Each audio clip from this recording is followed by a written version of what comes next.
Father, once again, in the name of our Lord Jesus Christ, we come before your throne and we say thank you for that you are God. You are such a tender, loving Father. You loved us so much. You brought us here safe, and I pray that every utterance that will come out of this place, I bless the program director, the speakers, every deliberation will be blessed by you, Almighty God. Lord Jesus, you are the splendor of your Father. Now we take glory and we take joy in your presence. Bless us all, bless our homes, bless our workplace, bless our families. Father God, we thank you in that regard. In the name of our Lord Jesus Christ, amen and amen. Amen. Thank you so much, Bishop Mbekwa, for that word of prayer. My name is Lorraine Boko, and I am the national organizer of CONTRALESA Women's Wing, and I will be your program director for the next hour or so. I am going to call on the General Secretary of CONTRALESA to come and do a word of welcome. That is His Royal Highness Prince Zolani Kiva.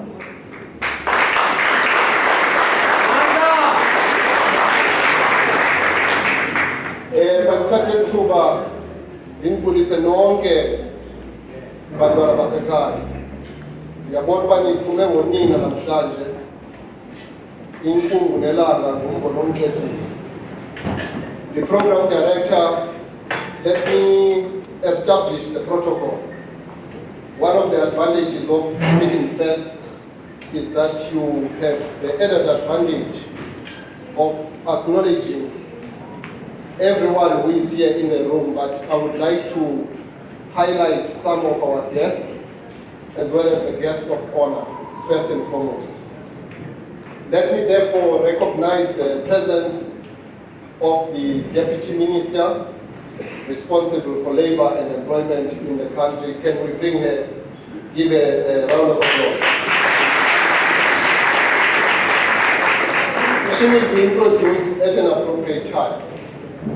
We have the leaders that represent Parliament, and we're very selective in terms of who we bring here in what we are trying to do together with ConnectEO, right? So the leaders that we have selected have gone through a needle, the eye of the needle, so that they can come and work with what we believe will come out with outcomes that are to be for the benefit of our people on the ground here in South Africa, as well as our beloved brothers and sisters in the diaspora, particularly those that have traveled for 16 hours flying from Los Angeles to be with us here tonight. Now, members of Parliament, we are happy that you are here. We acknowledge your presence, and you are here to support us. We are traditional leaders. Our responsibility is to bring back the land to its rightful owners. Number two is to give back the wealth back to the majority of the people. So we are using this platform, amongst other things, to make sure that there is economic inclusivity in the country from a point of view of our people participating in the wealth of this country. We have a claim because we are the rightful owners of the land. We are the custodians of this country. And therefore we do all what we do in the best interest of taking our communities forward so that they get what they need to get at the end of the day.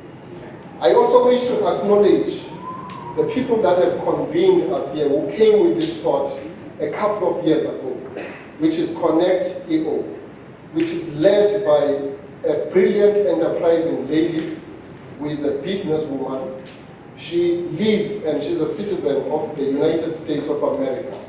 She thought that she must start an instrument to connect the diaspora together with the mother continent.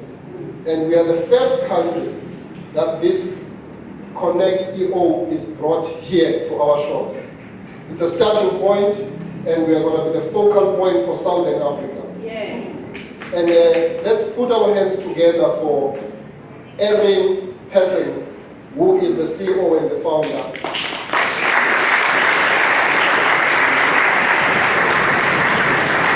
And she will also be introduced when she comes to the program. But I am here to say you are all welcome. Thank you. We must take power to our hands and move away from the mindset of dependence. We need financial independence. We need to be empowered economically. Let's do that on our own. Let the governors of the country and the lawmakers just create the enabling environment, and we direct them to the laws that we want in order for us to do business with our counterparts in the diaspora. But let us not be begging for handouts. There are brilliant minds in the room. We have invited the leadership of the Black Management Forum to be part of this. We have invited the leadership of the Black Lawyers Association to be part of this, and they are here. We have invited all the business people that are here in their own right, with their own business outfits, to be part of this. So it's not going to be a day of speeches. It is going to be a day of networking. It is going to be a day of matchmaking. It's going to be a day of B2B. It's going to be the evening wherein from now on we say we are taking decisions to move ourselves forward and lead in the business front. This is a beautiful country, particularly this city, the mother city, is a beautiful city. We must not remain in the margins of the economy of the city. It's something that we must do. If traditional leaders can come from the periphery and join hands with the Americans and host an outfit in this wonderful concourse like this, it means all of you as town fellows, you can do this thing. Why did you wait for CONTRALESA to come to give you direction? Now we have come to the center to say the center is anchored in the periphery, but the periphery also needs the center in order for it to thrive and be sustainable. With those words, ladies and gentlemen, I welcome you to South Africa Connected 2025. You are all welcome. Enjoy yourself. Thank you very much.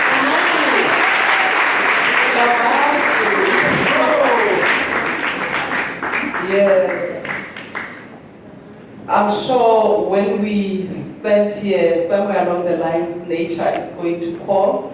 When nature calls, on my right-hand side, somewhere there, that is where you can go and spit saliva.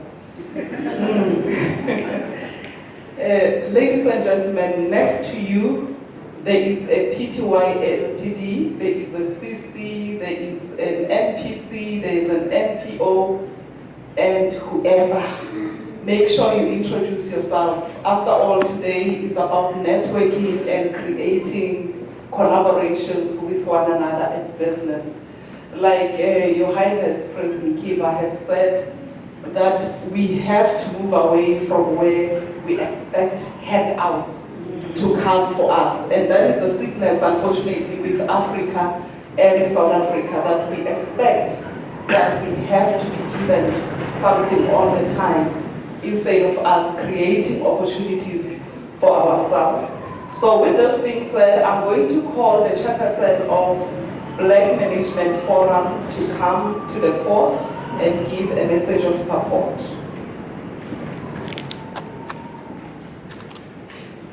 With a round of applause.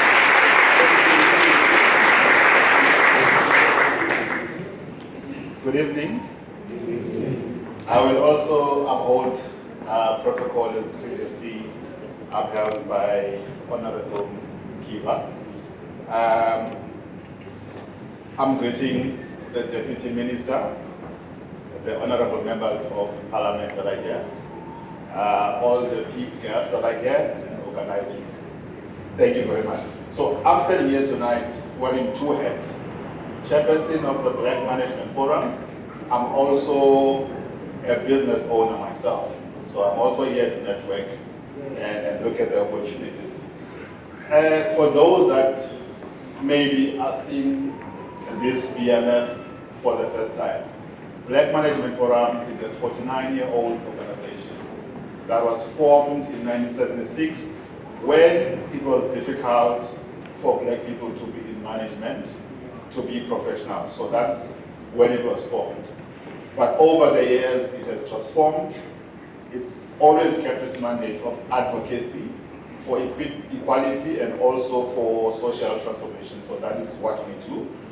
So what we have as things that we are proud of, we are the people that came up with what we call now BEE. So that was crafted, it's something that we advocated for. But I don't want to go bore you about BMF. You can go to our website and find out more about what we are. But what excites us about being invited tonight is that over the years, the word professional has moved. South Africa in the new democracy needs the professionals to shift from being employees to owning their businesses, and we like what we see. Over and over, people are opening their businesses, people have got side hustles, people are properly contributing to the economy, because the future of this country depends on us creating employment. Because a lot of professionals are breadwinners, they are the first in their family, all the monies were spent for them to be where they are. So it's time for them to take their skills from corporate into practicality. And I know I've got a lot of professionals here today that are in the space. We want to contribute. Government does a lot in terms of opening spaces. And I think for the ConnectEO to be here, so a lot of things have to be unblocked from the government side of things. So it's time for us to say, what are we doing as professionals? So professionals are here to impart their knowledge. So I'm thinking, because we normally say corporates are not employing people, there's racism, black people don't have space. But when are we going to move from the SMME tag to building our own enterprises, our own corporates? So I'm hoping the conversations here tonight will lead to us creating our own big corporates, so that we are able to, employ the people. We are able not to be bystanders into a game that we should be playing. So I think for us, for tonight, I think the money that I got from professionals, what they say they can do. So I think the businesses that are here that we're bringing from BMF, it's people that can assist small businesses with funding readiness. It is a big problem. You might have a brilliant idea, but we find that funders are here, but a business is not funding ready. Compliance and everything else that needs to be done. So I think professionals are in that space. They can assist businesses to be able to be funding ready. Also creating a collaborative network. So BMF, there's an initiative called BBGI. I think they are here. It's just a network of like-minded black professionals to log in and support each other. Meaning, if you need a plumber, you need a doctor, you need a professional, it's within that same network. So you can leverage on each other. You can also be kind to each other. If you make mistakes, you can be kind to each other. No longer must you say, if I'm going to get business from a black person, then I need to be afraid because the service might be inferior. So we want to create that network where we can support each other. Also, BMF, what it does, it drives policy, advocacy and research. So meaning we partner with universities that are around here in Cape Town, where a lot of the things that we do, we might have brilliant ideas, but all of that needs a background of research so that we can push it forward. And lastly, I want to leverage on what Honorable Kiva was saying, to say the center needs to be anchored from the peripheries. So by that, I'm saying South Africa is rich with land and natural resources. So I'm happy that CONTRALESA is heading an initiative like this. We really would like to go back to the so-called peripheries and bring them to the center. And I'm hoping there's a lot of us here that are in the land and agricultural space so that we can really use our natural resources. So ladies and gentlemen, I am happy to be here and I'm looking forward to networking. And yes, thank you very much for the invite.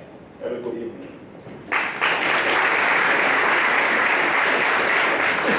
Thank you so much, Mklasitulo, Chairperson. Abanye bazothi mhlale ngaphambili. What I love about South Africa is that we can move from one language to another and be okay with it. And sometimes it's difficult for us to even recognize that we actually shifted a language from the one we're speaking to the other one. You will understand that for everybody that is invited here, they are invited under the banner of being an African. So we've got to be proudly African. You know, when you hear black, you understand that they are talking about everybody African. And there was a time where being called black was a swearing word. Now we are finding ourselves as Africans that it is okay that we were sworn at and called black. And we took that and made initiatives out of it. So with this being said, I'm going to call upon the representative from Black Lawyers Association. You will understand that we will do everything, but if it doesn't boil down to putting in pen on paper and correctly, it is going to be thrown out the window. So these are the people that will tell us to look at the fine prints. The representative for Black Lawyers Association, please come to the floor.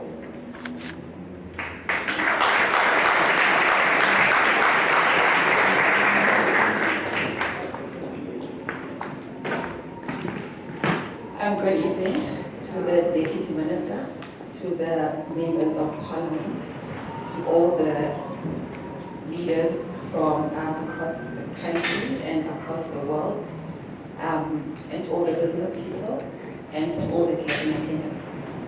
My name is Unati Bebe. I'm an attorney at Mbele & Associates, and I'm here representing the Black Lawyers Association. So with me, before I proceed, I was only informed about 2 minutes, because I think they know that lawyers actually talk a lot, or talk until the sun comes back up. So with me, I've got members of the Black Lawyers Association, Mr. Ashley Liu, who's the secretary of the organization, and Nono Zapotela, who's the national events and campaigns. So basically, as the Black Lawyers Association, we are an organization that represents the group of African people who were previously disadvantaged in our communities, and the whole purpose is to encourage economic inclusion. Since now most of you are business owners, and since most of the people that actually are members of the Black Lawyers Association, we've got our own businesses, others are already employed in other companies, but what we do, we assist companies and small businesses with contracts, because contracts are very important. And a lot of small business, specifically so, they don't believe in the value of contracts before they embark on anything else. So they first want to get into trouble, then suddenly let's find an attorney, and by the time you probably can't even afford the lawyer. So do the right thing. We are here today being invited to assist you with any legal queries you might have pertaining to your businesses. We also assist the government as well, because I know the government, they also have panels for attorneys that actually want to work with the state. So we're also available to do that. So without any further ado, we will be here to network. So please feel free to contact us and we'll gladly assist you in the best way we know how. Thank you. Thank you so much from the representatives of the Black Lawyers Association. Yes. You know, as a country, there was a time where when we were fighting for everything we would bend tires. But you know what? Now the pen is mightier than the sword. So we are working on pen and paper. So with that, thank you so much to the Black Lawyers Association for that availability to network with us and give us a little bit more information with contracts. Now, before I go to the next speaker, they requested just for a little bit more time. All right, they are signaling. By the way, sign language is the 12th language in South Africa. So when you see us using our hands a lot, you must know now that we've switched to the other language, the 12th one. I am going to call upon the Honorable Mahoshi Masifagolihade to come and introduce for us the Deputy Minister. This is now officially because she was introduced, but not in that way.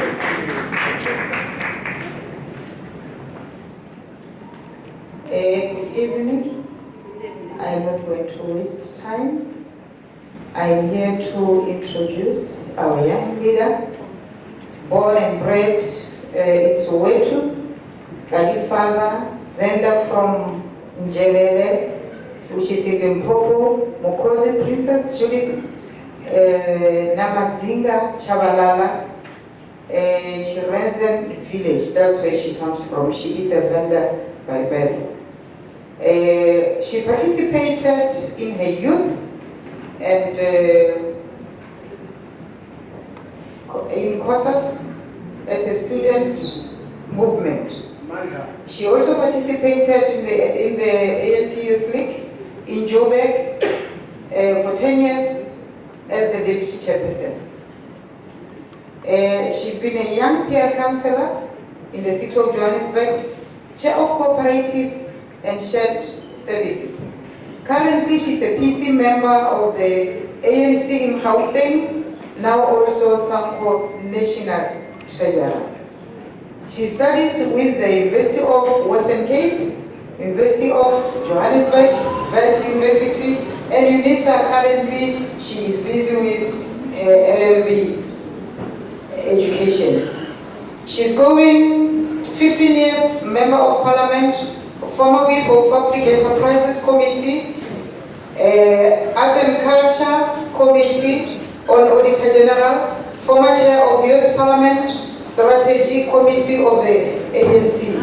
She is a former Deputy Minister of Water and Sanitation. She is a former Deputy Minister of Mineral Resources and Petroleum. She is currently the Deputy Minister of Employment and Labour. We wish her the best. Next time she must come here and address us as the Minister. Thank you very much. Good evening. I know that you need to, unwind and enjoy the weather of Western Cape. This is my Western Cape convener, Miss Connie. She's from Sanko. It's such a privilege right now. Welcome. Western Cape, you can see the wind. Don't be scared. Those ones are not from South Africa, okay, Los Angeles. This is the nature. We're used to this weather. What is part of us? It's God talking to us.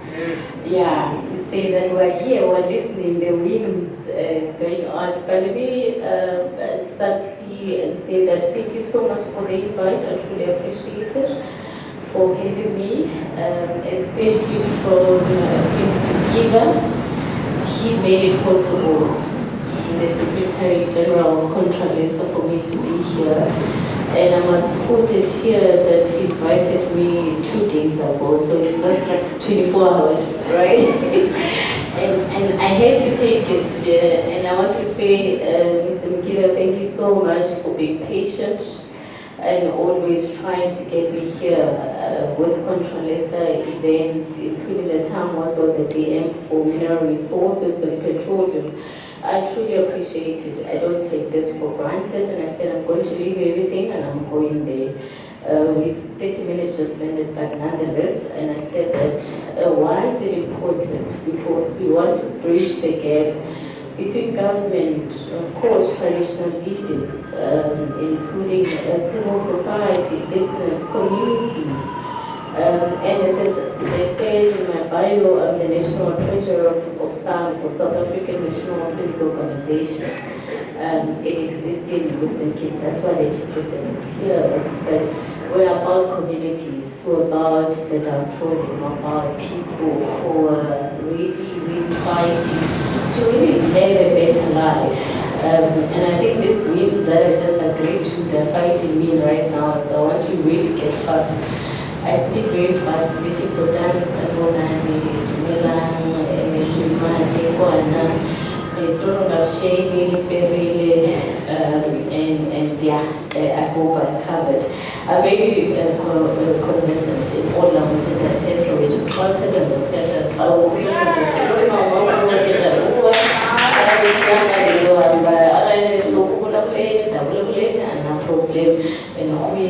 which one evening Africans. And thank you so much to everybody, to all the chiefs that are here, the prince, the princesses, the program director. I truly appreciate it. Members of parliament, very important. The lady or the woman, the mother, the grandmother, everything that was introducing me, I call her Mahoshi.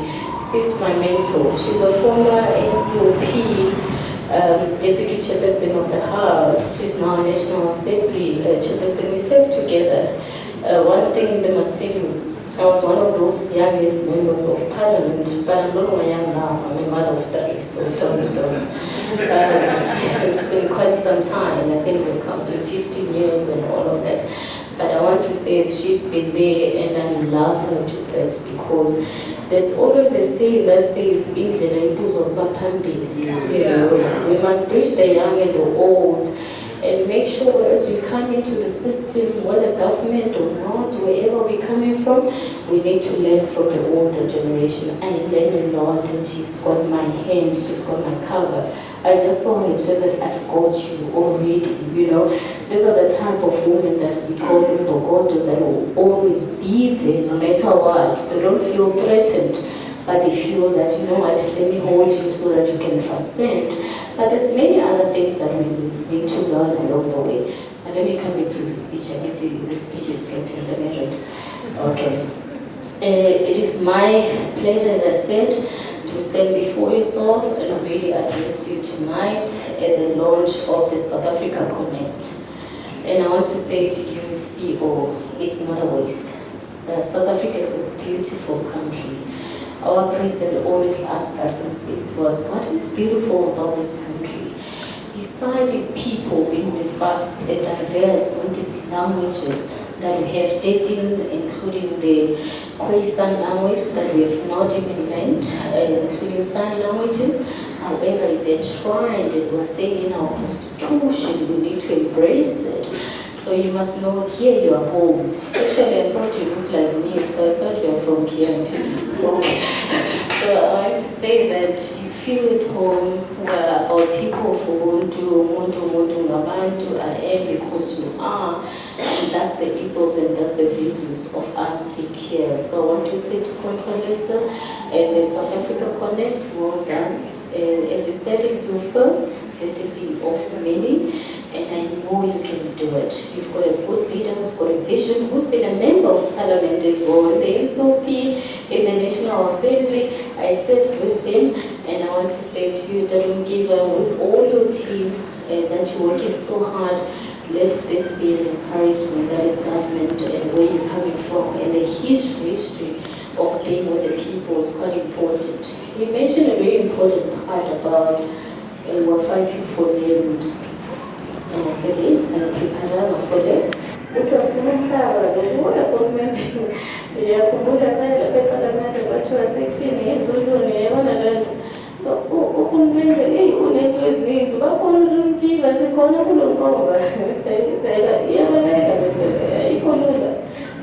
But one thing we'll say as Black even Africans where we are, including when we speak about rainbow nation and we say we're South Africa, we're one, we believe in what we call non-racial and cis democratic South Africa, we're also saying to yourselves and ourselves in terms of conviction, a constitution is not something that you just wake up and change. You need what we call 2/3 majority. And we tried to do that as really part, unfortunately, to bring back the land. We couldn't do that because of the numbers. However, we have what President Ramaphosa today has enacted as the law to say that can you take on the land that government can utilize, and that is something that is there. And that's where you need to look into within Connect South Africa and say that how you can make it work for all our people. Now, this occasion is not just a celebration. For me, it calls onto that Pan-African call of action to unite all the efforts in building prosperous and inclusive Africa, the alignment of the African Union's Agenda 2063 that we know. I wonder how old would I be? 2063 is longer than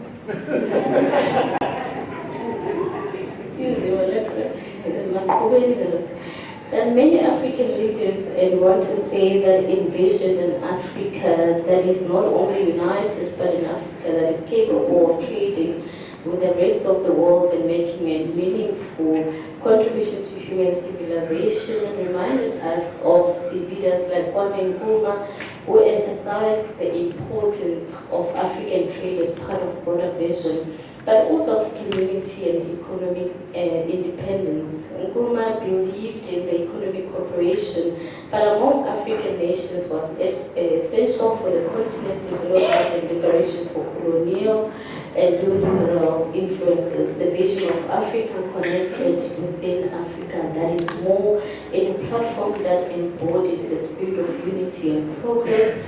It is united in a space where business and leaders are able from all throughout the diaspora that can come together to share these ideals, that partnership and create opportunities that will transform the economies and uplift our people. This initiative is hosted, under the auspices of ConnectEO in partnership with CONTRALESA, an institute for African partnership and royalty that is inspired by the African Union recognition of the diaspora, but also the sixth region that you have. The recognition is a powerful reminder that Africa's strength lies not only within the borders that contribute to the world's remarkable ways, but the Agenda 2063 and the blueprint for Africa's future, for South Africa, that connected, that aligns with a strategic framework for inclusive growth and sustainable development. The Agenda 2063 for me envisions an integrated, prosperous and peaceful Africa, driven in by its own citizens and presenting the dynamic force in the international arena. And when I'm speaking about the international arena, you would know that the ruling party that I'm from, that's called the ANC, I'm sorry, I'm not boring you with politics, I hope I'm not, but believes that, and as President, our former President Nelson Mandela, that would have said to ourselves that when people of Palestine are not free, then we don't have the freedom to celebrate. So there is a fight against the freedom of the Palestinian people, and that's a resolution that we are about. Fortunately, I don't have the scarf, but I want to say free, free Palestine. And until they are free, it's also a struggle that we're calling everybody to be part of. Now, the support for this initiative that we have, the Agenda 2063, prosperous Africa that is based on inclusive growth, the sustainable development of South Africa, that Connected seeks to create an enabling environment for African enterprises to really thrive in what we do speak about reducing this inequality that we have and fostering economic inclusivity. You would know South Africa is a very unequal society, and that's what we inherited from the apartheid regime, wherein we've got a class society where the richest getting richer, the poorest getting poor, then we've got what we call the middle class, and others in the communist language that comes from the SCCP will tell you about what we call bourgeoisies and all of that. But we don't want to have a class society where people continuously become unequal in this country. It is something that we need to bridge the gap. And you come to the Western Cape, it's the most beautiful city ever. And of course, it's run by the DA in its own administration. But one thing we want to tell you that we want this beautification to transcend across our own country. Our own country, black or white, deserve equal rights, equal economic participation, wherein everybody's got the right to participate. Business must nourish and flourish.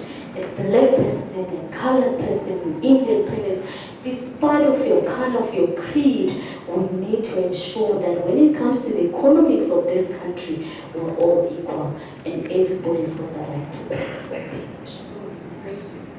We have the issue on the aspiration number 2 that you have on the Connect, the issue of the integrated continent, a politically united base, ideals on that Pan-Africanism. And I know you're calling on this because it's a very important ideals to identify where we're coming from and who we are, so we don't lose how we connect with each other.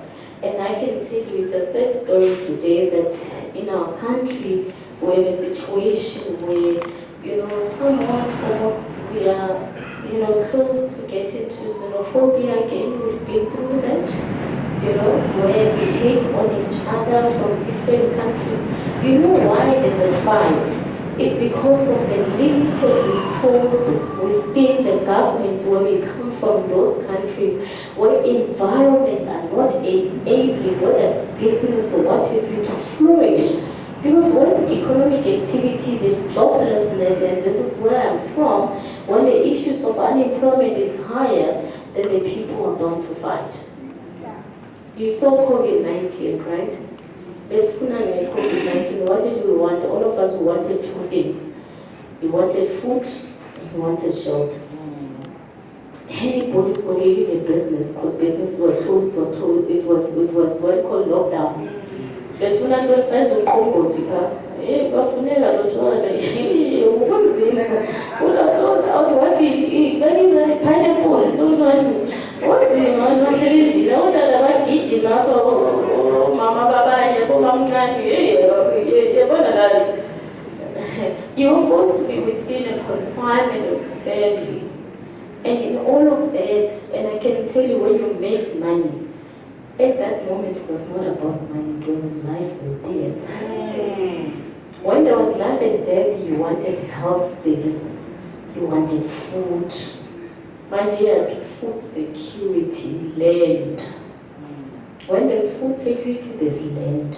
Because land produces the food that we need, and human beings cannot live without that food.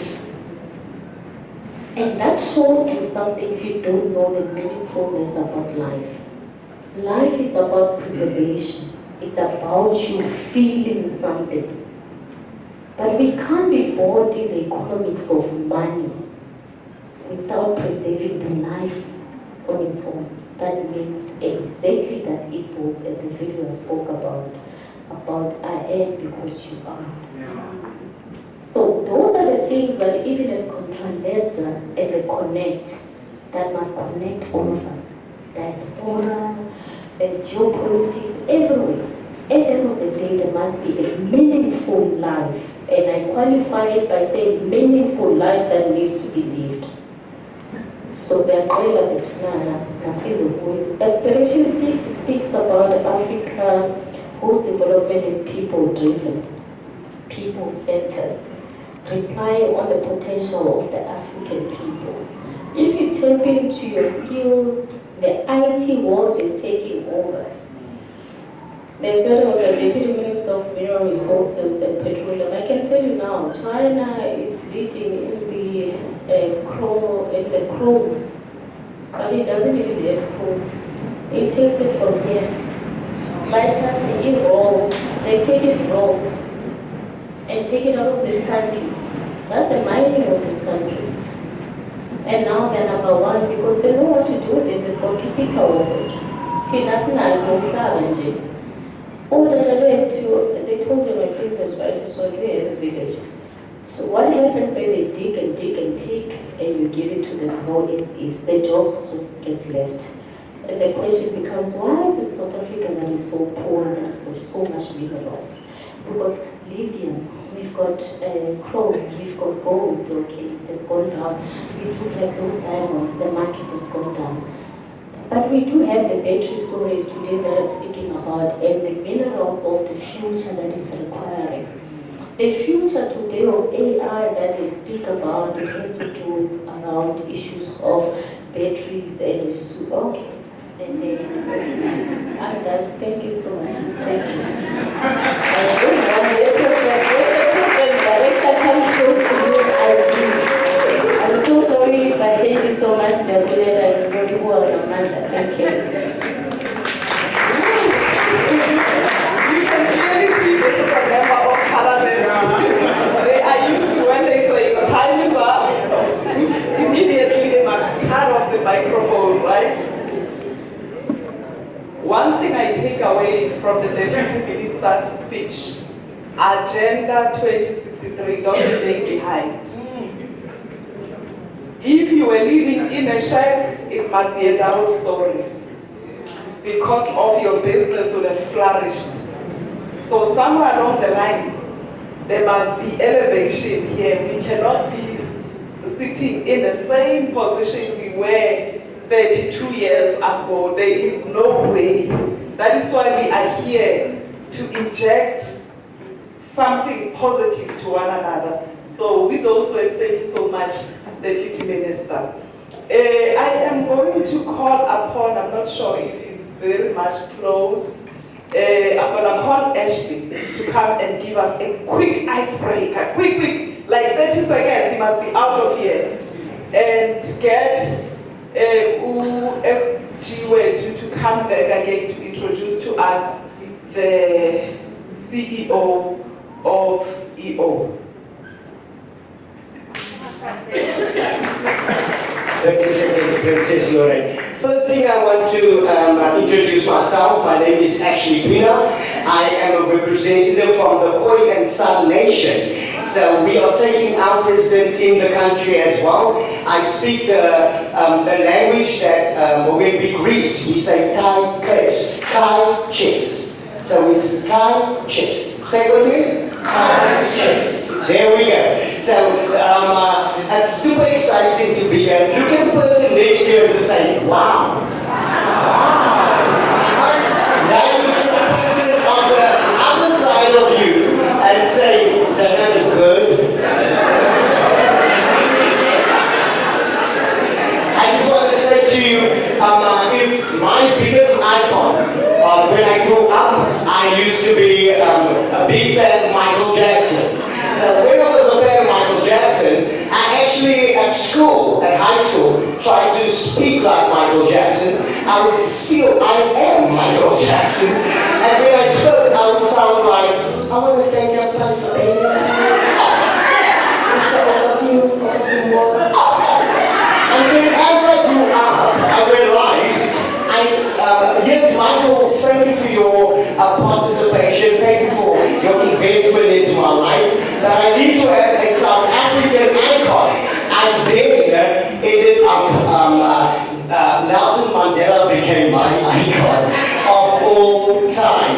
And when Mandela became my icon, and if he should have been here tonight, seeing everybody just having an investment, empowerment mentality here tonight, Mandela would have said, oh my friends, I want to say what I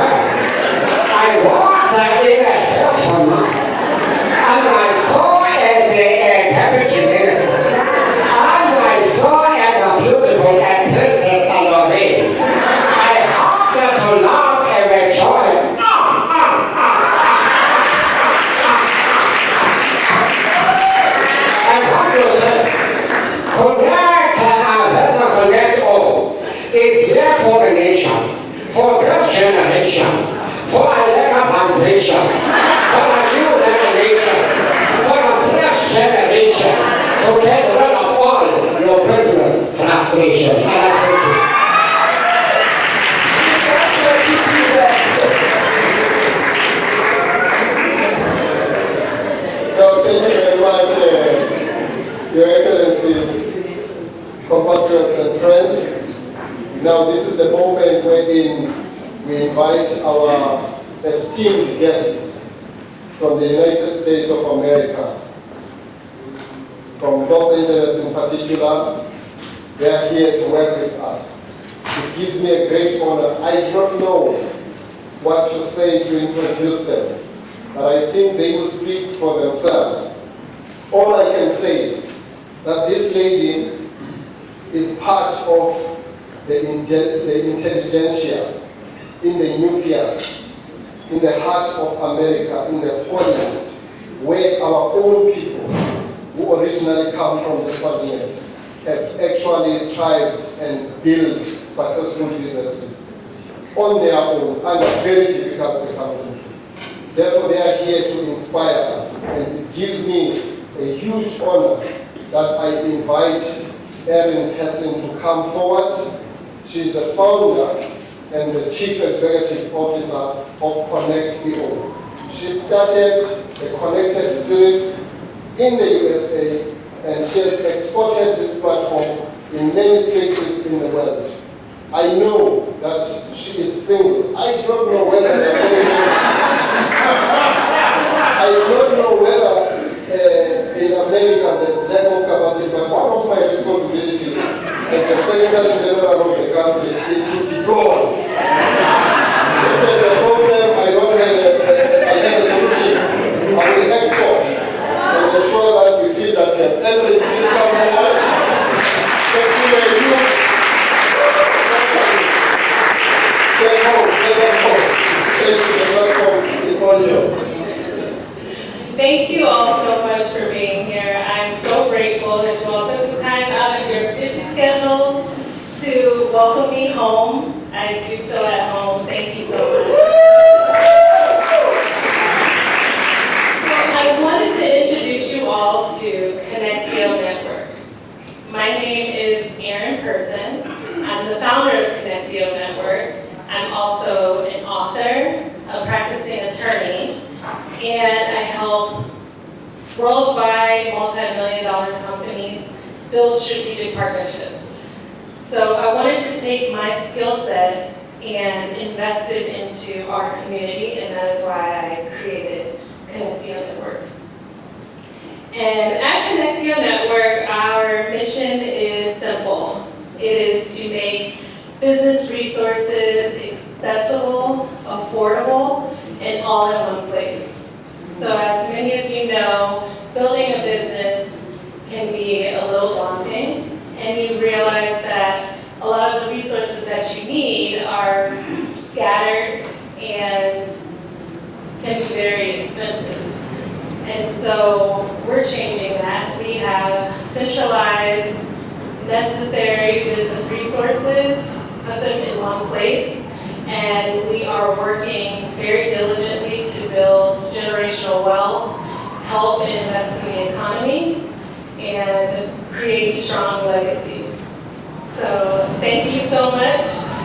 If you want to learn more or how you can participate and be a part of the network, there are QR codes on the table, and you can scan that and it will give you access directly to the site and ways to connect with me directly. So now I wanted to invite a few of our amazing founders that are within the network to join me on stage so I can introduce some of our amazing companies that we work with. So I would like to invite Kamika Smith, the founder of the Boss Network.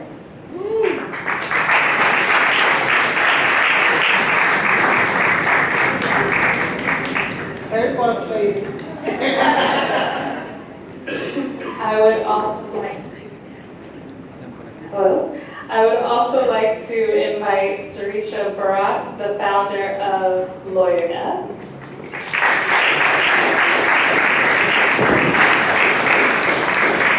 And also Erica Alexis, the founder of Bridgeline Construction.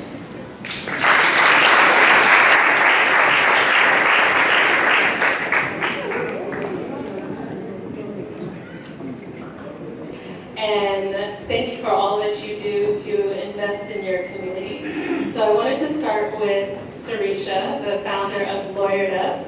Can you please just introduce yourself and give us an overview of your company? And we have a video to accompany that. Hi everyone, my name is Sarisha Barrett and I am the CEO and co-founder of Lawyered Up. And I think a lot of what we spoke about today is SMEs and how do we support them being the backbone of our economy. But I think what we forget is that the backbone of an SME is legal. How do we stay compliant from an affordability perspective when you're thinking about survival on the African continent? So what we do is we demystify access to legal and democratize access to legal utilizing technology. We've also created an AI agent that is localized to the African continent that allows you to understand your contracts. So we're still in platform, but we also empower females within the STEM space. So our team is a 70% female team within the African continent. I'm very grateful to be here tonight, and I'm looking forward to connecting with like-minded individuals. Thank you.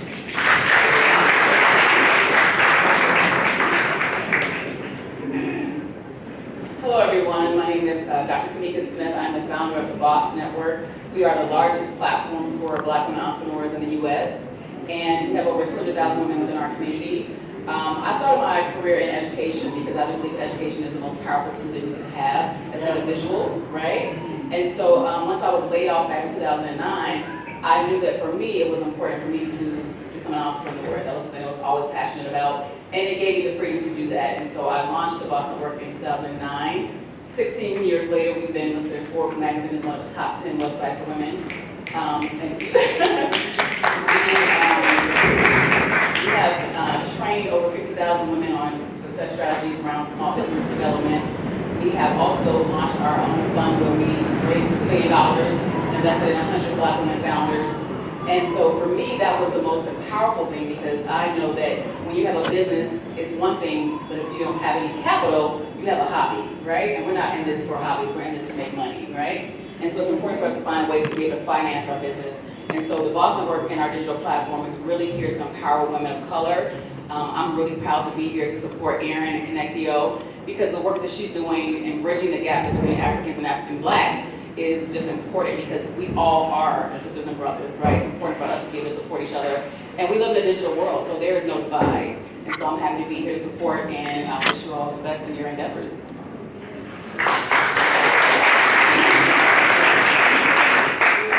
My name is Erica Alexis. I'm owner and founder of Bridgeline Development and Construction.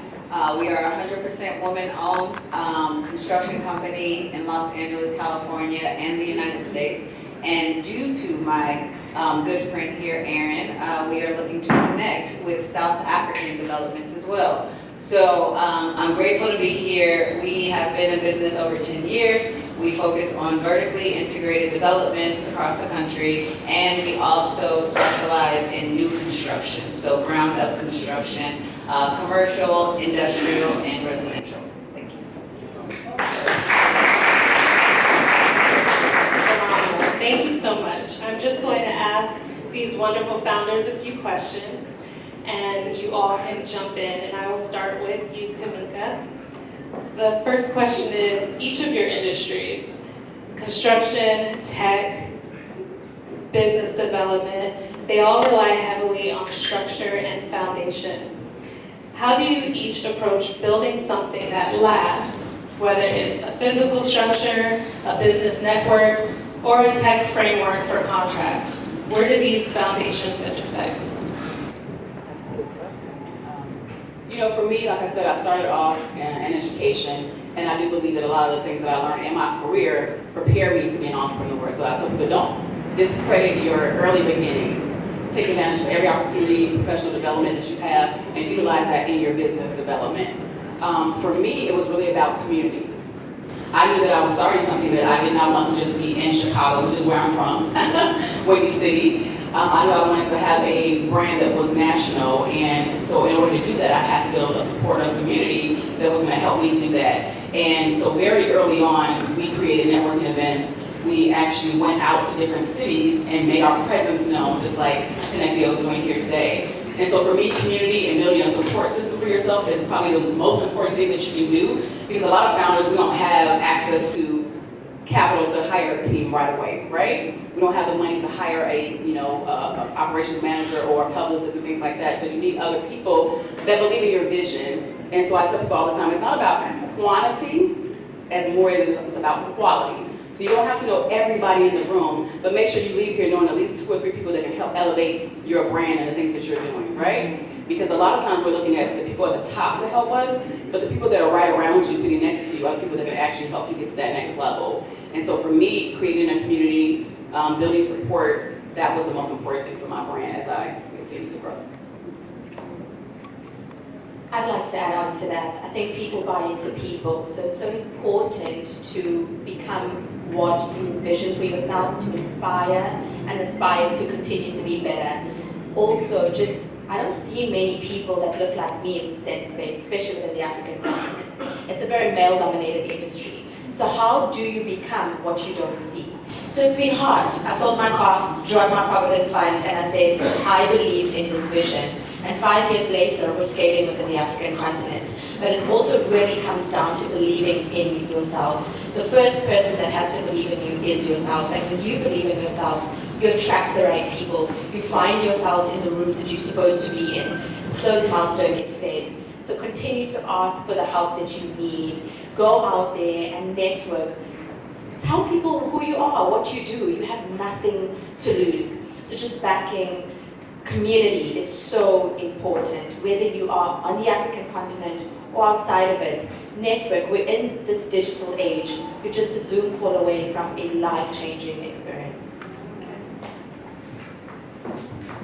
I agree with both of these ladies, and I would like to say that mine is committing and making a decision is what keeps the foundation firm and not wavering. Like she mentioned, being a woman in a male-dominated space, making sure that you are immovable. The second I would say is investing in people, training, education. You are only as smart as your smartest person. I try not to be the smartest person in my company, so elevating others, giving the same person at the starting level the same respect as the top level. So that has been my legacy in making sure that we stay solid and grounded and everybody becomes invested in our company. Thank you. Collaboration.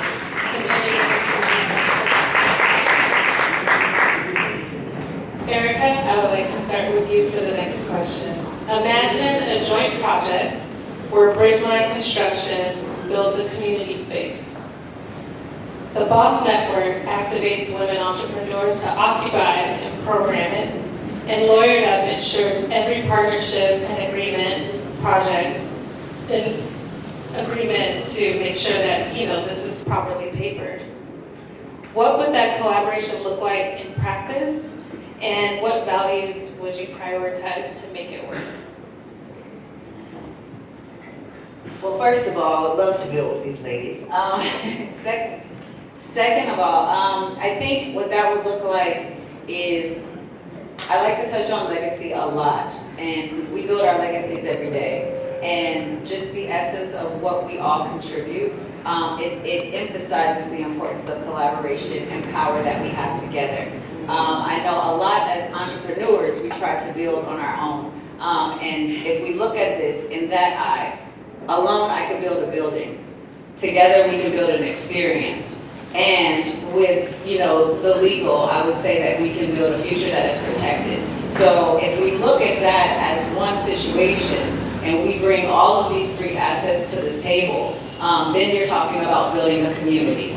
Boss would, have an experience, have a building where they can, elevate that experience. We have, like I said, the protection from Lawyers Up, and then we have the power to replicate that model once it's built from the ground up. So I would say it's the power of collaboration and also what we talked about, networking and depending on each other.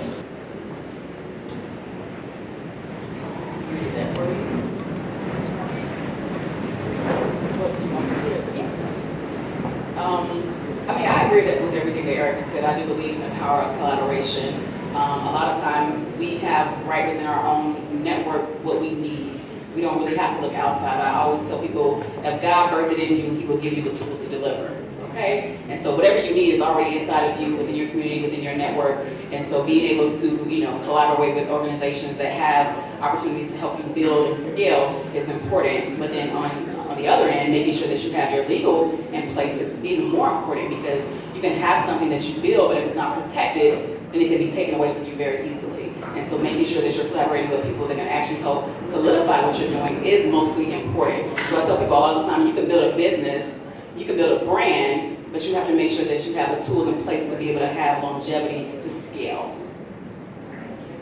And I have a separate question for you. As creatives leading in industries that haven't always welcomed us, you are in tech is majority male-dominated industry. What has collaboration meant for breaking these barriers? And you each can answer this question, but I'll start with you, Sarisha. So for me, community is something that is so important. I think 5 years ago when I started, I didn't feel like I belonged in the rooms that I was in. I wasn't seeing enough people that looked like me. I didn't believe that I could actually build what I said I was going to build. But with just going out there and speaking to people and asking for the help that I needed really just got me to where I am today, and I'll forever be grateful for that. And when God plants this thing in your heart, it's there for a reason. And coming together is not just building community, but it's building economies. It's building our GDP to be stronger. And without being compliant, how do we create these job opportunities? If you are going to go to a financial institution and say, I have an incredible business, but you're not compliant, how do you actually get financed? How do you scale that? How do you create job opportunities? So what we're doing is not just building for today and tomorrow, or maybe for the next 5 years, but we're building for generations to come. And with cross-border collaborations, we're all coming from different experience and expertise. We get to help each other through this journey called entrepreneurship, which is often a very lonely one. I tell people all the time, if somebody won't invite you to the table, you have to be willing to build it yourself, right? And so when I started the Boss Network 16 years ago, there was not a community for Black women that existed. And so I saw an open space for me to step into. And once I stepped into that space, we were listed in Forbes within like 6 months, and people kept telling me, you're in Forbes now, you should make it for everyone. But I made sure I said, this is what I started, this is a vision, and if I make it for everyone, I'm just like everybody else. But knowing that I created a community that existed that no one had, it allowed me to be able to elevate really quickly and build a community very fast because it was an open market. And so I do believe that it's important for us to look at spaces that were not represented and build that space for ourselves. And also, the other side of that is you want to be able to have access to people who can guide you on how to make that happen. So mentorship for me is one of the most important things you can do as an entrepreneur. Because I'm a firm believer of, failure is a part of success, right? But you want to fail fast, and you want to fail forward, okay? And so making sure that you have people that can guide you on how to do that is really, really important. So, if you don't have a mentor, find somebody that can guide you. And the best way to get a mentor is to serve your way to success, right? It's not all about what we can give for somebody, but what can you give? And we all have something to give, even if it's just our time, right? A lot of rooms I got into, a lot of doors that opened for me was because I served. I worked at Black Enterprise as a servant, right? I worked at Essence Magazine as a servant. I served on their conference panels and their advisory boards. So that opened doors for me to sit in rooms with people that would have never invited me in the room, okay? I second that. I would say the way that I've mitigated the barriers is by collaboration, partnership, joint venturing, and leveraging. Like she said, bringing sweat equity, not afraid to work, and also not afraid to bring value and not afraid to bring a deal. So definitely I would say by breaking barriers is looking at what partnerships make the most sense, where do they hold the most value, where can you contribute the most value, and where can it benefit the community are the main ways that I have mitigated the barriers. So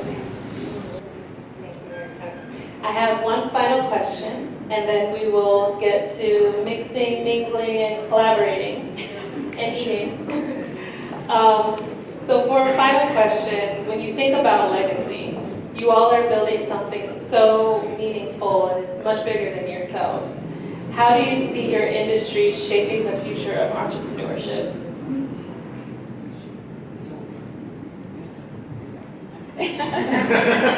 Well, my entire brand was built on legacy, right? I knew in order for me to be a successful entrepreneur, I had to learn about entrepreneurship. My background was in education, my community was educators, and so in order to be in a space that I did not exist, I had to learn. And so I feel like, professional development, learning all the time is gonna be super important because industries shift, the economy shift, things change. And so for me, I've seen entrepreneurship and business, whatever industry you're in, it changes like every 3 to 5 years. And so you have to be flexible and make sure that whatever industry you're in, you're looking at the trends, looking at what's happening in that space and being able to move with it, not being stuck because this is my brand, my image, right? Be flexible and move with what's happening today. That's how you stay relevant. And so for me, entrepreneurship, supporting Black people is the most important thing to me. One of my mottos is, and until we own our own, we can never live on our own. Okay? So there it is.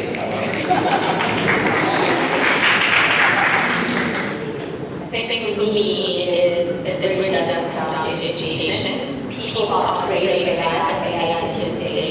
The future of work is here to change. It's not going to be the same. So see AI and see these platforms as a tool, not to take away jobs from people, but to enable them to increase efficiency and to reduce costing for organizations that can utilize our tool. To be that go-to tool that demystifies access to legal. And what do I mean by that? Not all of us have English as a home language, but we're getting our contracts in English. So how do we actually take that next layer and understand our contracts in different African languages? And then democratize this access. We need access to legal on the African continent to build our businesses, to build our brands, and to protect the legacy that we're putting a lot of effort into. Thank you.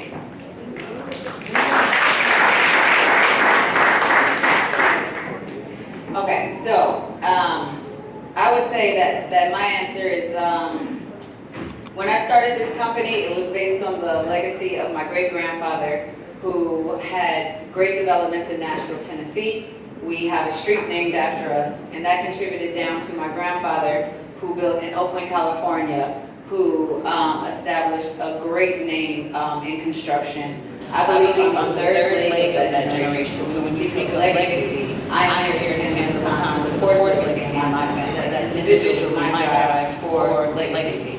In regards to contributing to an industry and the future of entrepreneurship, I second what ladies, technology is the way, and construction tech, being one of the leaders, not being afraid of it, pushing into it, is very entrepreneurial in itself. And I believe that is where a lot of entrepreneurship lies in the future. So collaboration and understanding that in construction tech, there are several trades, several ways, several robots that can contribute, bring it all together and make sure that we benefit our people first, and we are the leaders of that, and leading into that, I believe is the way that we bridge the gap with the future of entrepreneurship. Fantastic. Thank you all for your time. I think the common thing that we heard from these founders up here is that the importance of collaboration. We can't do anything alone. And so ConnectEO is here to work with you, to promote collaboration and ensure that you have everything that you need to succeed. So thank you so much. And now we will move on to the next part of our program. Let's give them once again a round of applause.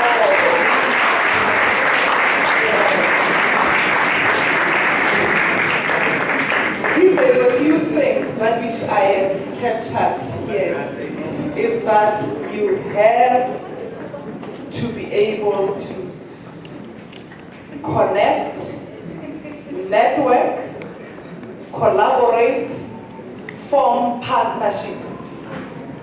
many of us that are here, we had to go back and take our business proposals out of the ice, where we have iced them 20 years ago when we registered. When we heard that there is this event, and that's of that little proposal we had, come back here and restart, reconnect, and be able to rebuild where we have forgotten ourselves. So in our own right, we become founders. We are founders of something. So leadership that is here, founders that are here, you've heard it from the founders that you are connected. So with this, I am going to ask the main coordinator for this event to come and do the last remarks and so on and so on. And it will be closure and mixing and mingling afterwards. So I'm handing over. You won't see me again after this, né? So after this is goodbye.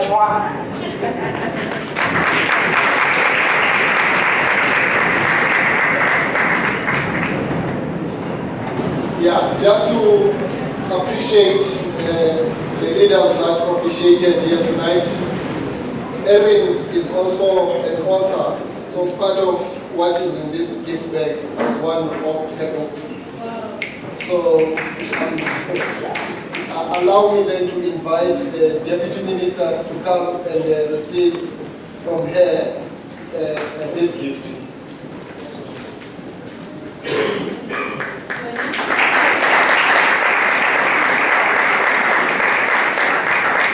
Because the Deputy Minister attended the meeting which included traditional leaders, there will be no need to declare this one. Let me invite Matikale to come forward to receive this, also from Erin.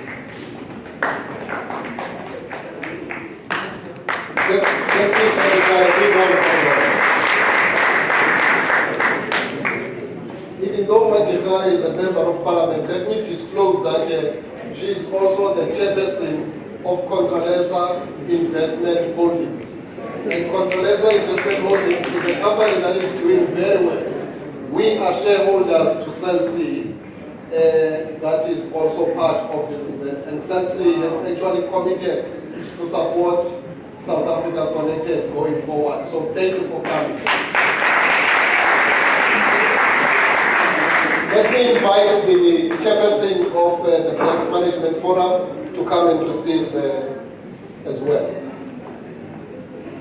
Chairperson?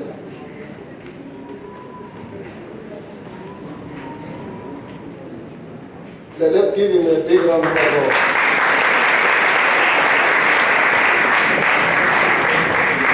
Let me invite Unati from the Black Lawyers Association to also come forward.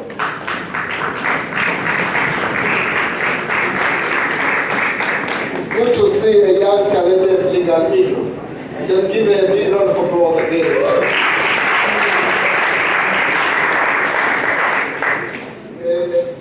On behalf of the leadership of CONTRALESA, let me invite the chairperson of the province, Chief Anson Peterson, to come and receive this on behalf of the province.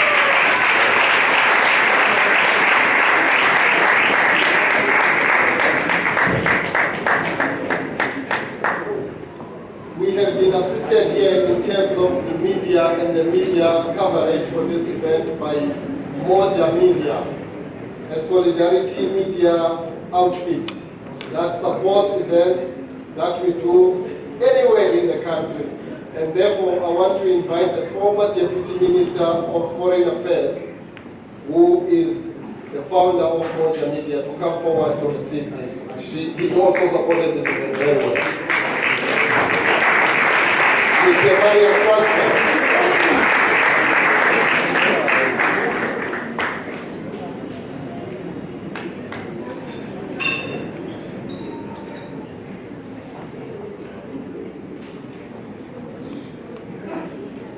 Having said that, ladies and gentlemen, we wish to thank you all for gracing this occasion. We thank the members of Parliament who came to represent the leadership of the country here. We also wish to thank all the business people that are here. This is the opportunity for you. Please make sure that if you have your business cards, you drop them at the registration point. If you don't have a business card, please sign that registration form, because Enrin wants that data so that she can reach out to you so that the connection begin in real time. Ladies and gentlemen, let the party begin. I will make an announcement about the after party later. Thank you.